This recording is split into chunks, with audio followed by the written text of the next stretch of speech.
Hey, Jacob. There you go. So if you were to do frequency separation, let me just quickly discuss frequency separation. So you have the layer with the color information and the layer with the texture information, right? In between, you can just take away the layer, delete it, or create a new layer. So you have a little bit of non-destructive ability in frequency separation. When it comes to liquify though, let me show you how you can achieve it. So let's say we did a little bit of curves in there, okay? Let's go a little more extreme so that you can see the difference. And on top of that, let's say, created a black and white adjustment layer. Made it absolutely extreme. This is now a black and white image and made it shiny, interesting, whatever. Now on top of that, I feel that maybe I need to do some liquify on it. Consider this in a situation where you have a lot of layers, let's say 1,000 layers. On top of that later, in the very end, I would recommend using liquify. Why, though, you might ask? Well, first of all, we need to create a stamp visible layer. Control Alt Shift and E, Command Option Shift and E on a Mac. Once you create that stamp visible layer, if you apply liquify on it by going to filter, and then first of all, to apply liquify, what do? We convert that into a smart filter, right? So convert it into a smart filter so that we can change the values later. So you might say, Unmesh, even though this is a smart object, if I want to change the layers beneath it, well, liquify won't work, right? Well, let me show it to you. So now if I go to liquify and I make little changes in here. So let's say we made little changes with the forward warp tool.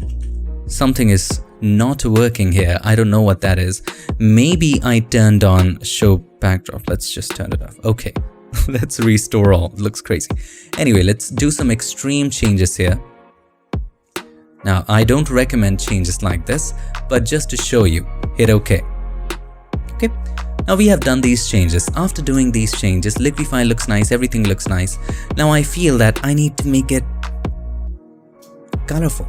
I don't like black and white. What do I have to do? Would I just again delete the liquify thing, turn off the black and white, or tweak it, or again come back to liquify and again do liquify? No, you don't have to do any of that. Here's what you do. Just turn off the liquify, okay? On top of black and white, create one more stamp visible layer, Control Alt Shift and E. Now convert that into a smart object. And all you gotta do is that this thing that you turned off, just copy the smart filters from this one to this one. Now the same liquify will be applied right here. It should happen, right? Why did not happen? Okay, it should have happened. Let me go here. So this was the liquify, all right. Okay, if I copy the liquify here, it should apply to that. I think it should. Yes, I think it has applied right here. Now if I turn that off, liquify is not there. What the hell? If I go to liquify, double click on it. Like, really, what the hell? Is this a Photoshop error?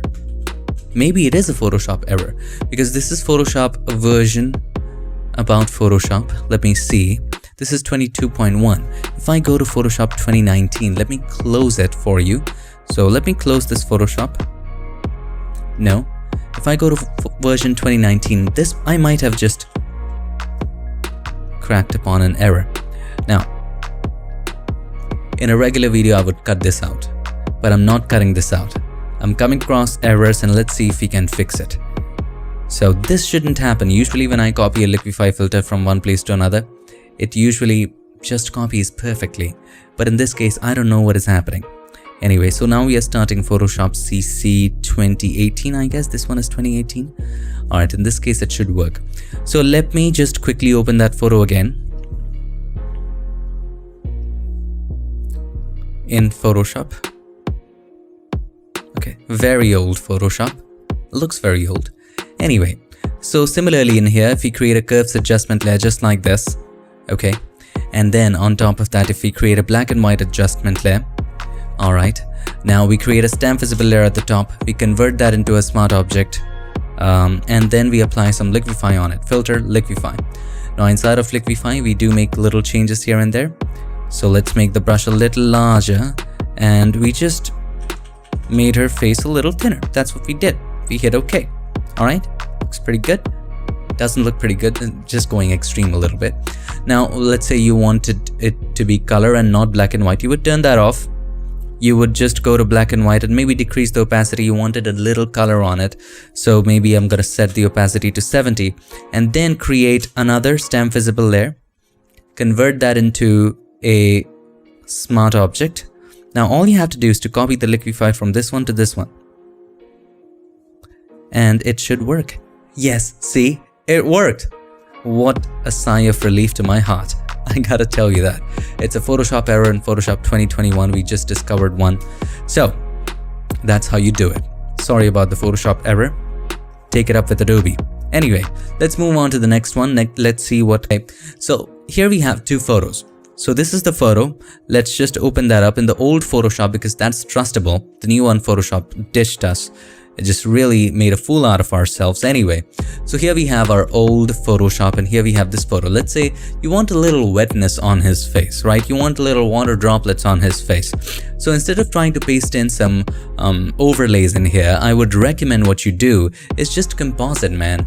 So to make it simple, to make the video a little shorter, I'm just gonna take away all the colors so that it's easy for us to do. You can always apply that duotone later. It really doesn't matter. Anyway, we have lots of videos on color matching. Now, we're just gonna drag it and drop it. Now, he, as you can see, has a wet face. So we're gonna make it smaller. And you already might have guessed what we're gonna do here. Just align both the faces. Now to align, you can also decrease the opacity. That helps a little bit. Okay, now you can take his face and just start aligning it.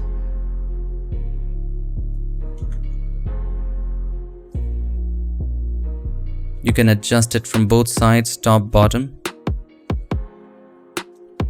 Okay, so I'm gonna keep it just like this. All you gotta do is to increase the opacity and then hold the Alt key, the Option key, click on the mask button. This creates a negative mask. Then you take the brush, let's make it bigger. Make sure it's a soft round brush, okay? Let's make it a little larger like this. And we're just gonna paint in with white as the foreground color. Just paint in right here. Now I know what you're thinking, the colors are not looking nice. It's black and white, so we need to take away the colors. So I should have pressed Ctrl-Shift-U by rasterizing it and then doing all that. But you can also just create a hue saturation adjustment layer. Hold the Alt key, the Option key, click on the line between these two layers to clip it, to limit it just to the subject, or you can also click on this button. You don't have to clip it in this case as the whole image is black and white, but yeah, in case you were just adjusting the color. Anyway, so just paint on that area with white. You see the wetness coming in, pretty nice. So that's the only way to cheat it and get it. You gotta cheat a little bit in Photoshop. Alright, so now the flow is low, keep in mind. You can go with a higher flow if you wish. Now I know what you're thinking, we are just removing all his facial features. Wait, we might be removing a little bit, that's okay. But as you can see, we're getting a little wetness here and there. That's the only way you can do it. Now what we have to do, we have to clean this up. So with the brush gone to black as the foreground color, we just cleaned it up. Just like this. You want his original hairline in here. Okay, now if you, fortunately the colors are matching pretty nice. If they were not matching, I would create a curves adjustment layer. Click on this button, this would clip it as well, and then make it darker or brighter to match it. But in this case, it's already matching perfectly. The other thing you need to do if you want to bring back those lines on the forehead is just make a copy of this, the background layer, bring it to the very top. Alright, and you can change the blend mode of this one to overlay or multiply would work too. Let's try and multiply. And hold the Alt key, the Option key, click on the mask button. Now I want to bring back this, so paint black, white in this area inside the mask. Now I still know what you're thinking. It's too dark. No problemo. You can create a curves adjustment layer and limit it just to this man, and then we're just gonna brighten it up. We don't want to lose details. Alright, okay. Pretty good, but still something is missing. It's just too much. So select the man layer, the forehead crease layer, decrease the opacity and just have it as much as it looks okay. Alright, that much is okay. And there you have it, a super wet face, right? Look at it, man. So here's the before, Here's the after. We got a wet face. I know it's a different face, but that's how we gotta do, man. If you just try to paste in overlays, it's just not gonna look okay. It's just not gonna look all right. So you need to find a similar man with a similar lighting with a wet face. That's it. Easier if you have the model available, just ask him to wet his face and just take another photo. That would be an easier thing to do. Even if you are not on location, even if you are some other place, just take it, make a similar lighting using the lights in your studio, just take the photo and composite it. That's the easiest way to do it. If you try to do it with, let me just clean it up. Okay. If you try to do it with overlays, it's gonna take you ages, trust me on that one. I've tried it. Okay, there you go, that's how you do it. Let's move on to the next. So you can go to File, New, you can choose whatever size you want. So you can do it on A4, you can do it on 2000 by 2000, you can do it on Art and Illustration, you can go 2000 pixels, and you can just simply create a headline. There's nothing more than that. Just create a heading, you can just type whatever you want. This comes with lorem ipsum, so you can just have a bigger text.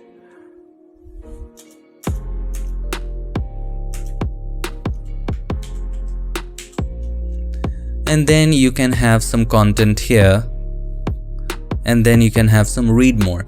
Now, why I would recommend using it with, I'm sorry, this content right here, you can have something like minion, and the font can be this size. And then you can also have, the spacing doesn't look good, so you can have, first of all, let's set this one to 0 and the leading, let it set to auto. So you can have different content in here, and then you can just have read more, but that won't be clickable, right? If you want a clickable read more, and if you want different features of that PDF, if you want to have some advanced features here and there, if you want to create a newsletter like that, hands down InDesign, okay? Because Photoshop is just exporting it as an image. Yes, there are some little options here and there, but it basically will export it as an image. So I wouldn't Puppet Warp. So if I open this, let me just open both of these in Photoshop, still using old Photoshop because the new one, Adobe, you got to do something about it. Anyway, just let's get rid of all this. Just realized the older Photoshop doesn't have close others feature. Anyway, let's drag this guy in. I wish I had muscles like him. Anyway, I was told, somebody told that some muscles, 95% of people on bodybuilding competitions, I'm talking about competitions with crazy monster looking like muscles, are on steroids. So I want to keep it all natural. I just want to eat healthy and do healthy stuff, do exercise. But I don't know whether I'll get to look like him, maybe next life. But anyway, so, well, let's go ahead and select it. So if I just select the background, I'll select most of it. Yes, press Ctrl-Shift-I, C, Ctrl-C, Ctrl-V. Now we have it. Ctrl-T. Let's first of all adjust it. Now I'm not converting it into a smart object just to save time. Okay, this doesn't mean that you get a leeway to just keep everything rasterized. Anyway, just make sure the jacket is this size. I know the perspective isn't matching, but that's not a problem, trust me. Okay, once you do that, you first of all make a copy, alright? Make a copy, have a backup always. Now, with the copy, let's place it where it would mostly be. Okay, cool. Now you can rotate it all you want, maybe a little bit. I'm gonna take the anchor point right here and rotate it from here a little bit, and then right click on it and then choose warp. And you can just bend it a little bit like this, like that. Okay, it's getting there. It's not perfect, but it's getting there. All right, good. We're getting that dashing kind of shape. The next thing we do is we adjust the arms and everything. To do that, you can go to edit, and then there should be Puppet Warp. Okay, great. Now density, let's go for fewer points. First of all, and start creating some points. So here at the joints, create points at the joints, okay? At the ends, and the places you want to just hold on to. joints here. If you want, you can also create one in the shoulder. Also decrease the opacity to see where the jacket is, so you can just adjust it accordingly. Great. Now you can adjust the hand. Now it looks like a see-through jacket, isn't it? Pretty good. Nice fashion. Okay. Now we're gonna adjust the hand in here. Okay. Now I know it looks like a bent hand, but you can create one more point and just move the point over. I'm accidentally creating on areas where there are no points. So we're just gonna have to adjust it like this. Looks pretty good. Everything here looks okay. The jacket looks okay. We can bring this point a little up. Now you can take a little more time to do this. I'm just doing it very, very fast. You can also use liquify to do it. If you want to delete a point, hold the Alt key, the Option key, click on it to take that point away. Okay. So now, okay, that just isn't looking good. If I create a point in the inside, that might just work. Yes, it works. Okay, let's delete this point to create a point a little bit on the inside. It just works a little better. And now let's take this one up. And this one looks okay. Now you can really take the time to cover up the hands and everything and just mask in it out anyway. I'm just here to show you how to shape in the jacket. Okay. By the way, jacket is a good way to hide the fat. So whenever you get fat, I get fat sometimes. I'm a little fat right now. So jacket is a good way to hide the lower fat in there. Actually, all of the fat of the body. You will see a lot of people who have gained a lot of fat in the lockdown wear jackets. Really is a good way. But when it comes to summer, you usually have no option. And just don't listen to me. I'm just saying what's going on in my mind. Anyway, let's adjust this one properly as well. Okay. Alright, that looks about right. Now, I know there needs to be a little bump here. Okay, good. Now we have it in shape. Now this area needs a little bump, so we're going to go to Filter, Liquify. So add that little bump in there. I don't know why Liquify doesn't have scrubby zoom. It really needs to have that. Okay, now you can also just adjust the other aspects of the leather jacket. I really did it very fast. So you can take all the time in the world to do it the way you want it to happen, wanted the jacket to look. If you want just the subject as the background, you can choose Show Backdrop and you can just choose the background. So only the subject shows up at the backdrop. Can adjust it accordingly. Great. Now I've not made a perfect selection here at all. This is a fast job. Hit OK. Cool. Now to take the inside, you can create a mask, take the brush, and I'm gonna do a very fast job, guys. Forgive me for it. So here, that was not hard. Really, it wasn't. There you go. Done. Now you can take the time to create the shadows and do the additional details in there. But that's basically the gist of it. If you can go a little lower flow, maybe you can do a little bit of fakery in there. Okay. Now you need to really take the time to make a nice mask here. But you can just take the advantage of the dark inners as a shadow. So you can use that as a shadow as well.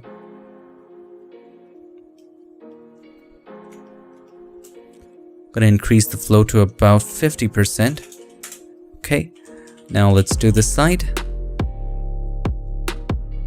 Alrighty. Now this is really not a perfect job, but just to show you what can be done with all this. Okay, now when you zoom out, we really cannot tell.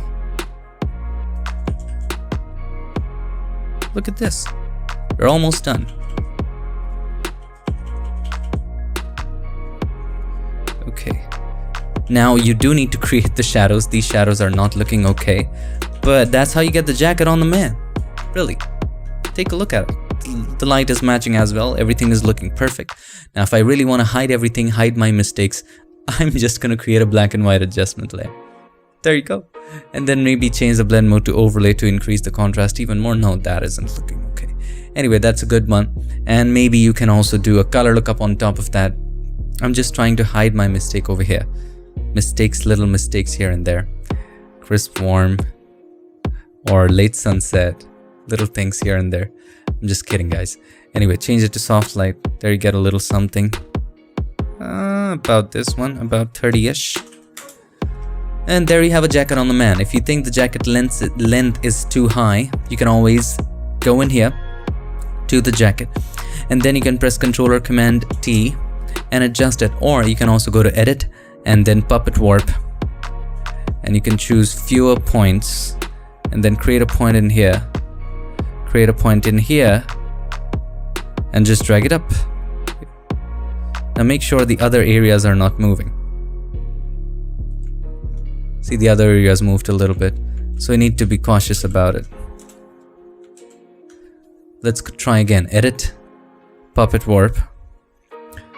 We just want to move this area up and nothing else.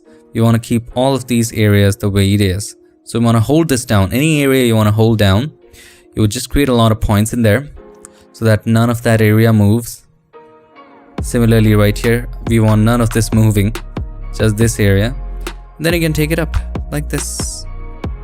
Now, by the way, if you're being distracted by these points, you can just check this, uncheck this, show mesh.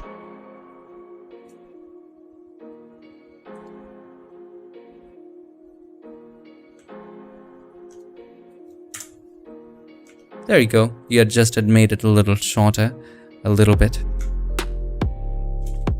Okay. Now I'm gonna go to the mask because the mask looks awful after applying Puppet Warp. So we're gonna go to the brush, make the brush a little smaller and just erase it away.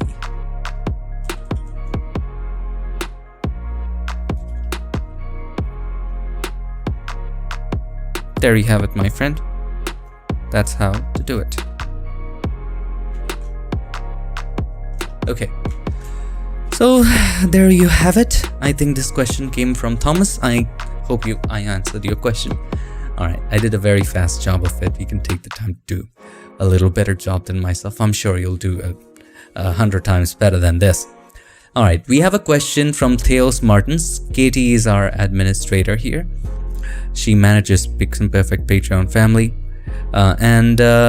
She, on behalf of Theos Martins, sent a question because Theos is not in our Facebook group. So he sent the question directly to me, to our Patreon messages. So it's posted here so that it is answered as well. So my question is about the modes of healing brush: normal, replace, multiply, screen, darken, lighten, color, luminosity. It seems easy, but I cannot see clearly the effect of most of them. The two first are easy to see, but the others seem to be those hidden and uncompressible things that we find inside Adobe products. Can you shed some light on this? I gotta tell you a couple things first. If you go to, let me just quickly create an example document for you so that it's easy for you to understand. So I'm going to create a new 2000 pixel grid in here for you, and let's fill it with 50% gray. Alright. Now, when it comes to the regular healing brush tool, you see the blend modes. Only couple are usable. You don't have to use replace. It's useless, absolutely.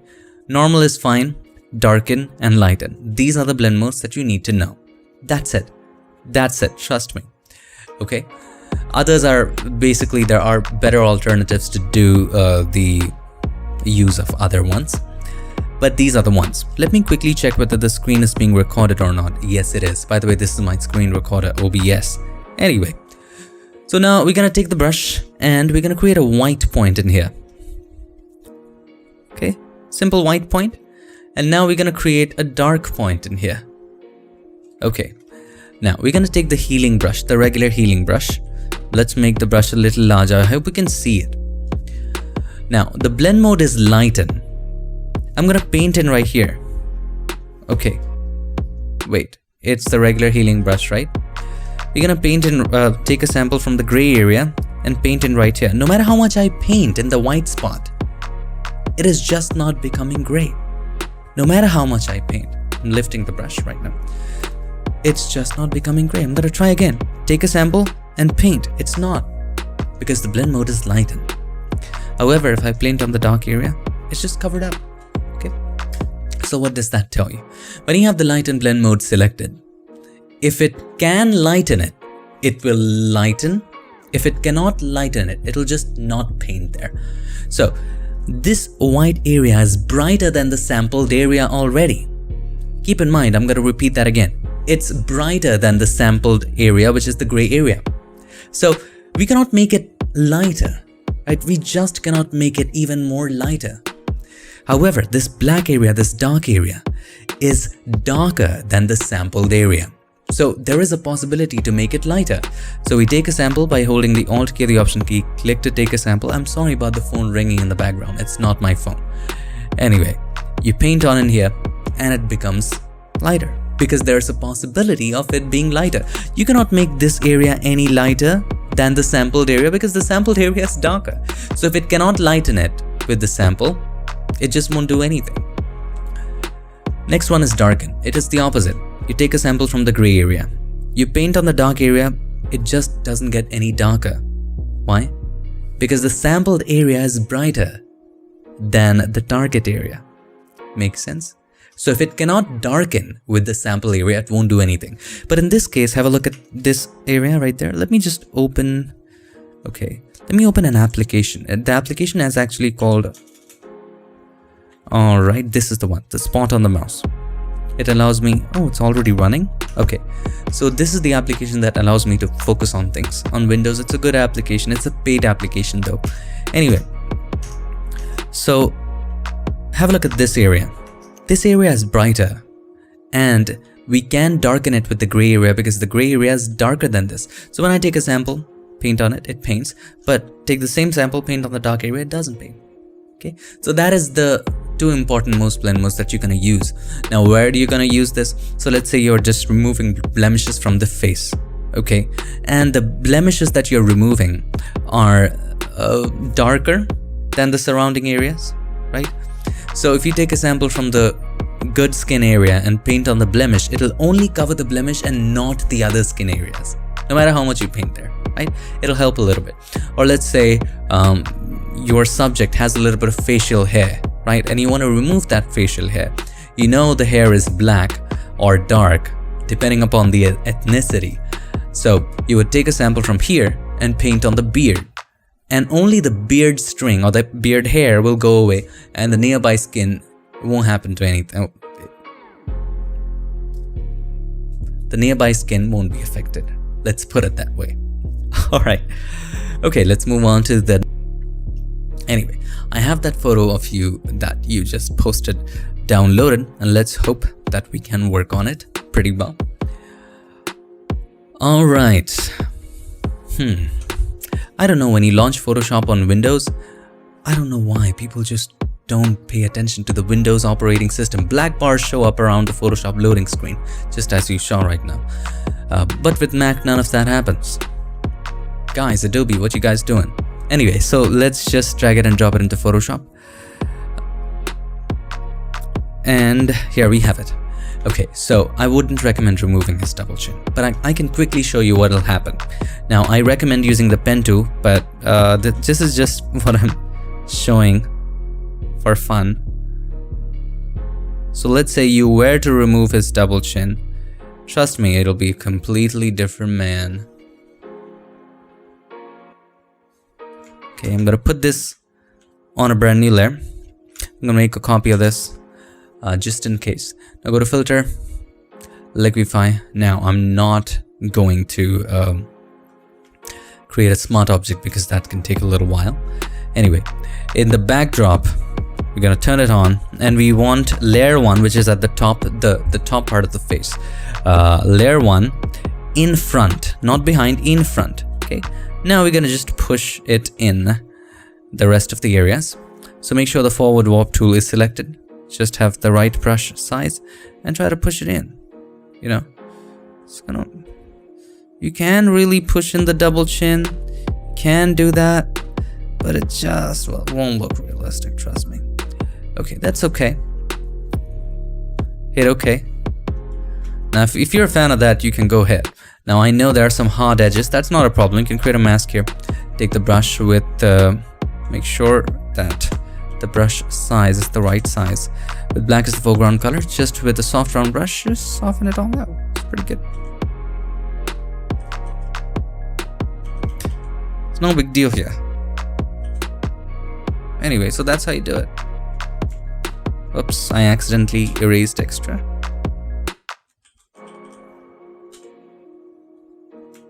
There you go.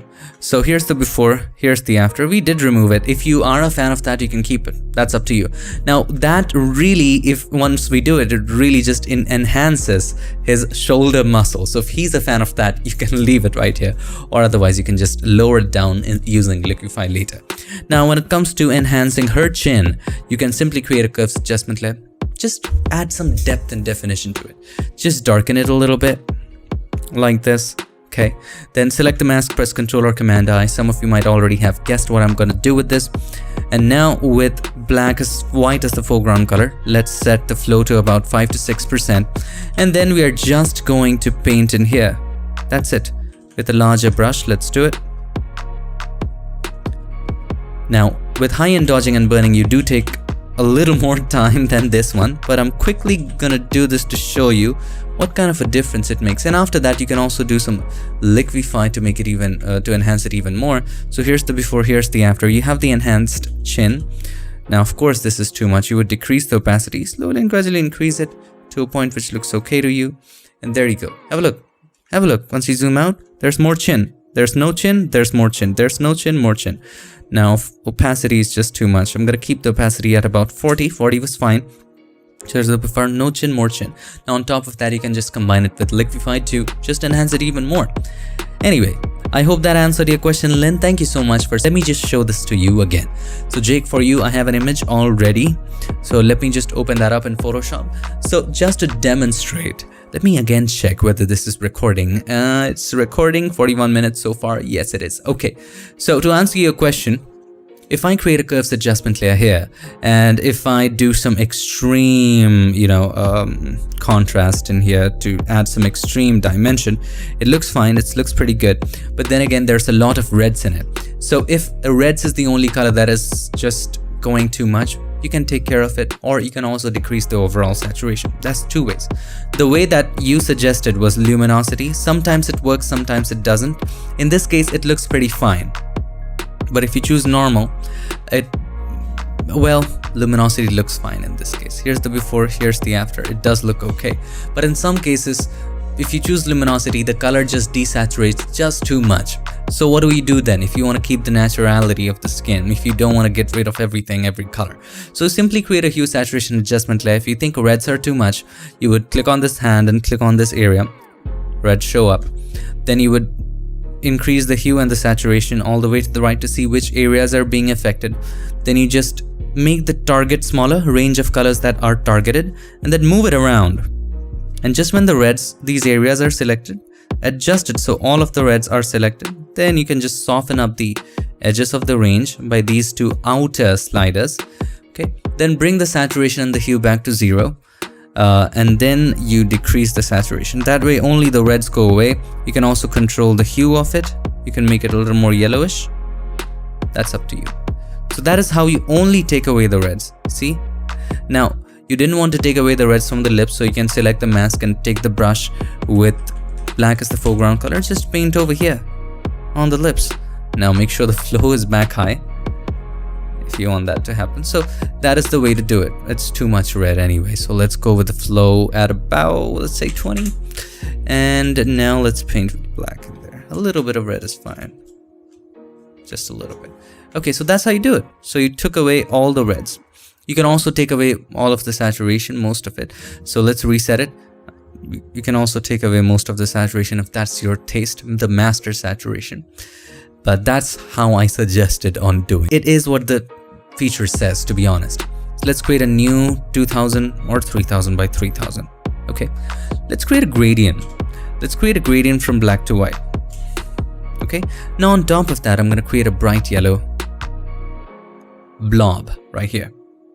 Okay, just a simple bright yellow blob, just like this. Make sure the flow and opacity are at 100. I'm just gonna click with the mouse. Okay, nice blob. Okay, now if you double click on the right hand side of the layer, and right now transparency shapes layer is checked. So transparency, if you just look at this, these areas are transparent, this area is filled. So transparency determines the shape of the layer. Okay, it is the transparency which determines that this is round in shape with a lot of feather on it, right? It's a soft round shape. It's transparency that determines that. However, let's change the blend mode to, let's say, color dodge. Okay, it's still a blob, it's still a circular soft sun-like thing. However, if you double click on the right hand side of the layer and just uncheck transparency shapes layer, now the shape is not determined by transparency. The shape the shape is determined by the layer which is beneath it. So now if you hit OK, have a look. If I move it to the black side, have a look, the shape decreases, the size decreases. If I move it to the right side, the size increases. And to the extreme right, it becomes so large, it becomes larger than the canvas, right? It becomes infinite if I take it to the whites. So the size, the shape is determined now by the layer which is beneath it, or in other words, it's determined by how it is being projected. Make sense?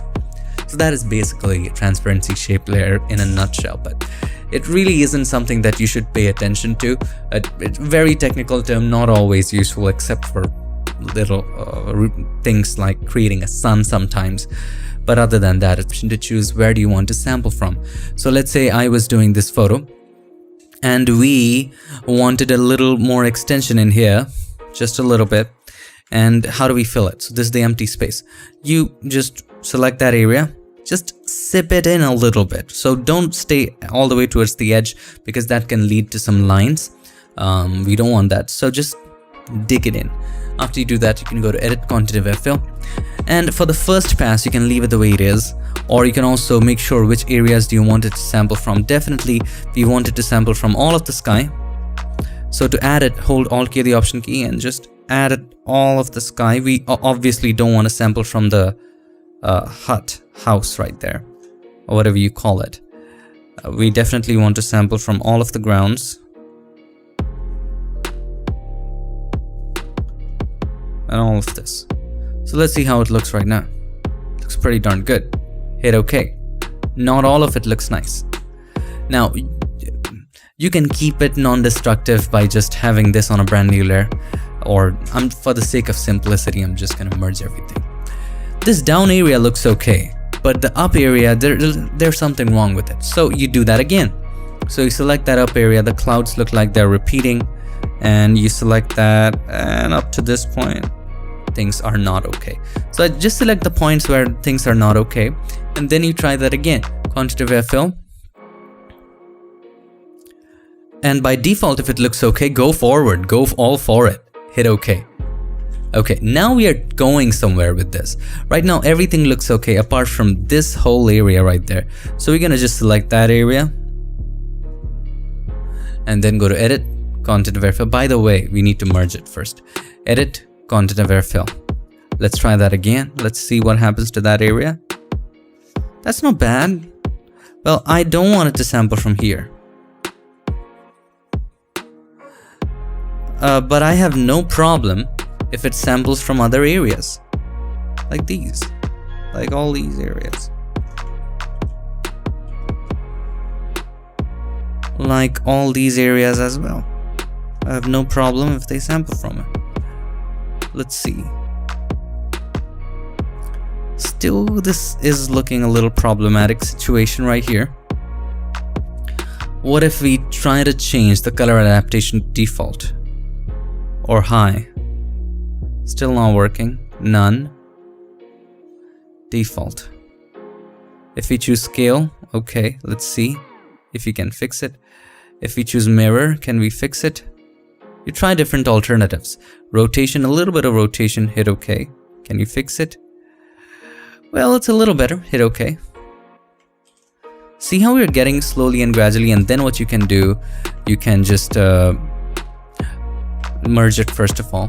you can use the patch tool to, like, if you want to create a tree branch right in there, I would do that. I would select this. Okay, and then instead of source, we'll choose destination here. Just paste it right here. Boom. Press Control Command D. There we have it. Pretty darn amazing. That's how you do it. Well, you can just exchange a little things here and there just to make it not so regular, not too copy of each other, duplicate. Anyway, so this is how you do it. I hope that answers your question. To that, I think we edited something similar. Let's see what we can do here. Okay, let's open this one again. Let's say in the shadows we had a tint in this. In this case we don't, but let's say we did. What if we add a little? But that won't be realistic. Anyway, let's say you want to remove it from the shadows. Here's what you would do. You would create a hue saturation adjustment layer and make sure you select on the shadows of what color it is. So click on the shadows. You just increase the saturation, increase the hue. You would make the range smaller so that the wrong colors of the shadow are selected.